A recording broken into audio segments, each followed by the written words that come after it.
The next free-to-play Gacha MMO, very similar to Genshin Impact, just released. Tower of Fantasy. And yes, it works on Shadow, unlike Genshin.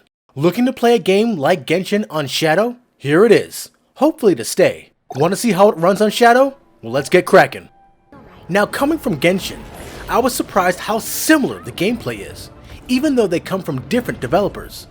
The other kicker is that Genshin is running on the Unity engine, while Tower is running on Unreal. And it truly is unreal how similar these two games are on different engines.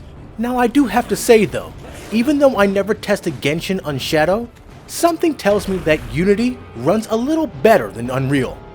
What do I mean? Well, I'm running this game at 4K on max graphical settings, and I get a pretty low frame rate, as you can see. I had to turn the settings all the way down to low just to hit the mid-50s, if I'm lucky. And I'm okay with that though, because this cel-shaded game doesn't need to be maxed out in graphics. But you can go up to 120 FPS in this game, unlike Genshin, so that's pretty cool. And just not in Shadow. Now, as I said, Tower of Fantasy plays just like Genshin Impact. The mechanics are just slightly different.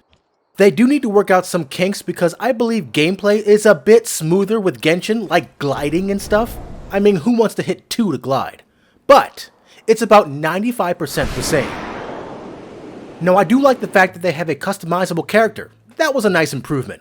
I also like the fact that you can switch to 3 different weapons at any given time. The futuristic look is more my style too, and if you haven't seen the map, it's huge, along with the whole other planet that needs to be unlocked. There's a lot to do in this game. Now, my Shadow machine is pretty close to me. I had about 20 milliseconds of latency, which made combat seem very natural. I had no problems engaging enemies in melee combat. If your latency is above 30, expect a bit of a delay. Now, I was using mouse and keyboard the entire time. Controller worked, but functionality wasn't 100% there yet. Neither was the UI, so I'm gonna wait until they update this feature to get mobile gameplay on Shadow. Overall, Tower of Fantasy looks to be as promising as Genshin Impact in terms of fun.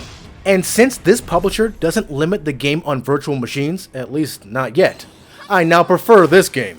And you're definitely gonna have more frames if you go down to 1080p, so if you have a monitor lower than 4K, you should be good to increase your settings. Just a bit. We'll be covering Tower of Fantasy on as many other platforms as we can.